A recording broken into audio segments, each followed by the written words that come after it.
fine gentleman in front of me was assisting with that as well. Oh, wow. All right. Well, I'll see it for myself. All right. So hello. It's good to see the folks who are here. Thanks for coming out tonight, candidates and other folks. I am Eric Brakey. It was my distinct honor to represent the people of this district over 2 terms, from 2014 to 18, in the Maine Senate. There's a lot of things we can talk about, but I want to start with 2 quotes from 2 of my favorite presidents. The first one is a quote from John F. Kennedy, who said, "Let us not seek the Republican answer or the Democratic answer, but the right answer." So that, I think that's a good sentiment that we should all try to carry with us, those of us who serve in Augusta. That it's not about this tribalism. It's not about making sure the red team or the blue team comes out on top. It's about doing right for the people of our state. But then, I guess, even if we can all agree on that, then the question is, what is the right thing? And I think it's worth looking at a quote from, I think, one of our other great presidents, the author of our Declaration of Independence, Thomas Jefferson, who said that government which governs best is that which governs least. I believe in a light-touch government. I believe in government that is supposed to protect our liberty, to protect our right to live our life as we choose, so long as we're doing no harm to other people, and to keep the fruits of our labor and use the money that we earn how we see fit. But right now, that's not what we're getting so much from our government, either on the state level or the federal level. The inflation crisis is hitting Maine families very hard and businesses very hard, and it's because we don't have a light-touch government. We have a government that spends trillions of dollars on the federal level that they don't have, printing out of thin air, and we have state officials in our state who keep begging for more federal bailout funds to keep bloated budgets solvent. And the result, as the currency is being destroyed, is that prices are going up at the gas pump. When you fill up your grocery cart, prices are out of control. And on top of this, when our economy was shut down and supply chains were disrupted, and we shut down a lot of domestic energy production, we're seeing shortages of goods and services. We're seeing a workforce shortage in our state. We've handed out so much free money for our welfare programs to able-bodied adults without kids, on the condition that they don't work. And so we're seeing a lot of people staying home and not working. We need to reform our welfare programs. We need to address the workforce shortage. Thank you. I'm over on time. Let's bring it in. Thank you, Eric Brakey. And please welcome Bettyann Sheats. Thank you. I am Bettyann Sheats, and I'm running for state senate. And I'm running because I believe Maine is a lovely place to live, work, and play. I was in the Army. I went to West Point and graduated amongst one of the first classes of women. So when they talk about politicians these days needing thick skins, believe me, I have one. I was a helicopter pilot in the Army, and that's where I met my husband. And when we chose to get out of the military and find a place to raise a family, we chose Maine because it is a lovely place to live, work, and play, and I want to work to keep it that way. I got involved in politics because when my daughter was little, we used to make charm bracelets, and they found out there was lead in the charms we were using. I got involved with other mothers and doctors and legislators and helped pass the Kids Safe Products Act in Maine that banned BPA from baby bottles and sippy cups and a few other harmful chemicals. I run a small business in Maine, Finishing Touches Glass Shower Doors. My business allows me to go around the state and be in people's homes, talk to them about their issues, everything from people who are low income or have a family health condition where they need a shower door for handicap accessible, to big business owners who live in their 5-bedroom estate on the ocean, and I put in shower doors for them as well. I hear businesses talk about their supply disruptions, worker shortages, and I hear their ideas and concerns, and those are what I want to take to Augusta, to work on problem solving here in our state. I love living in Maine, and I love doing doors. I was a representative for 2 terms up in Augusta, and found that the best way to work and bridge the Republican-Democratic divide was to work on veterans issues, since my husband and I are both vets. We were able to build good relationships, have good conversations, and then when it came to issues where we were more politically divided, we were still able to have those good conversations and really focus on the issues and focus on the solutions and shared values. So that's the kind of senator I hope to be. Thank you, Bettyann Sheats, everyone.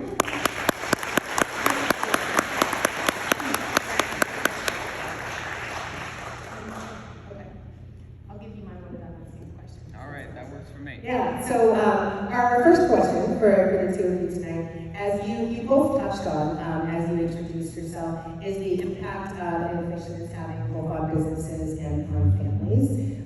It is at the gas pump. It's also the heating bill and the grocery cart. We're starting to see that as we come along. The first question that I would offer, and we'll go in reverse order, Bettyann and then to Eric. What policy solutions are you looking to see enacted in Augusta in the next term as it relates to the key issues of keeping prices down while balancing that need for workforce and wages, which is a pinch point most of the businesses we hear from the finance sunset? I will say that I believe most of the inflation that we're seeing right now is a result of several things. One, our economy is doing really well, which is causing the shortage of supplies and the shortage of workers. We also have a war in another country that is disrupting our supply chain, our food supplies and our oil supplies, that is having a significant impact. I do believe that the cheapest gallon of gas is the one you never use, you never have to buy. So if we're giving out heating assistance to anyone, I believe we should have a free winterization check go along with that from Efficiency Maine to help people tighten up their homes, use less oil to begin with. There are other things we can do to help our workforce, and I worked with the chamber before on this, and that's to get people who are harder to employ into our employment roles, and that's to work with people who are new to Maine, immigrants, people who have been previously incarcerated, people who have some developmental or neurological problems. We have a great example at Target.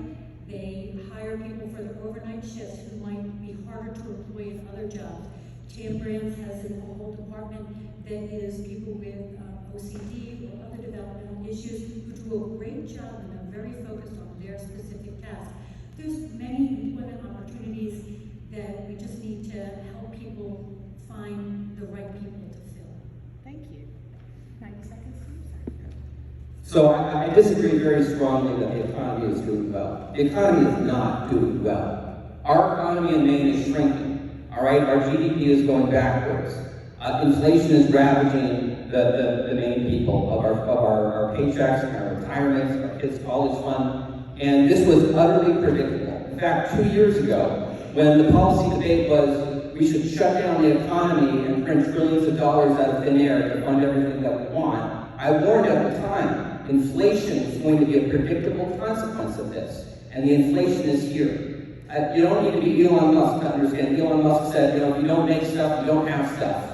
It's common sense, and that's where we are. We stopped making stuff, and we printed trillions of dollars out of thin air, and here we are. Now, when this happens, it's the middle class that pays the brunt of this, and that's what we're feeling. So what can we do on a state level? We got to do three things. The first thing we've got to do is we've got to apply first aid. We've got to do what we can to bring down the cost of living immediately for many people. We should suspend completely state taxes on things like heating oil and basic life necessities, help people get through this cold winter.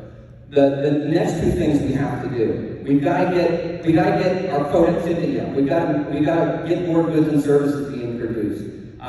We need welfare reform to get people back into the workforce. We need to bring affordable energy to the state. We need to revisit negotiations with Massachusetts to get natural gas pipeline up here, which they've blocked in recent years. It's kind of funny they want that hydro corridor coming through our state, but they don't want natural gas pipeline coming through their state. It seems that they want something, we want something, we should be able to negotiate. But then the third thing we have to do is we have to push back against the overspending in Washington, D.C. We have to do this from the state level. You can't print trillions of dollars out of thin air and think that that's going to create prosperity. That is stealing value from the savings of the middle class, and people are feeling it.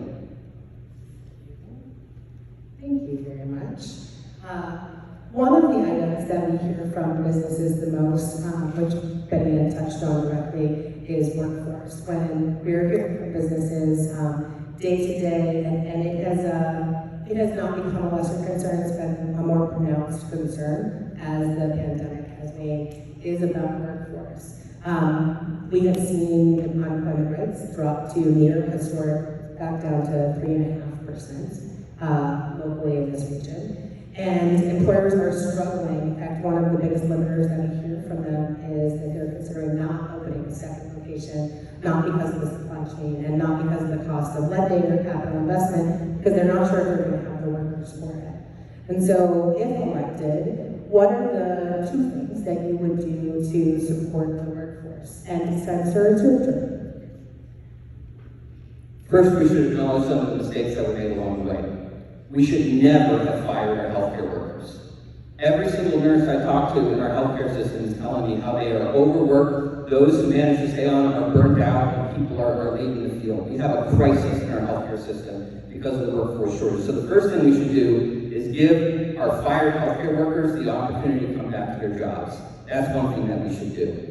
Additional things we should do, I mentioned we need welfare reform. You know, when I was chairing the Health and Human Services Committee, there was a bipartisan agreement that we have this problem called the welfare cliff, where there are income thresholds on these programs where if you make $1 too much, you lose all your benefits. So people might work part-time, 20 hours, but they don't take that raise at work, they don't take more hours, they don't take the promotion because they'll lose more benefits and they would gain an additional employment income. We've got to reform that system. We've got to turn those welfare cliffs into welfare slopes so that people can climb out of the welfare trap and get on the road to self-sufficiency and get full-time back in the workforce. Those are 2 things we can do immediately to address the workforce shortage.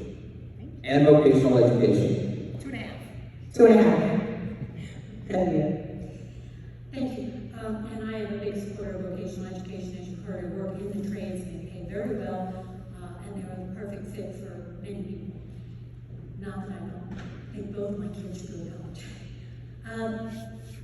It is true we have fewer people in the workforce now than we did before the pandemic. Many of those are women, and one of the things that we need to address is better child care in the state. And I've talked to a lot of child care providers as I've been going door to door, and there is a lot of support out there from our state government right now to help with that.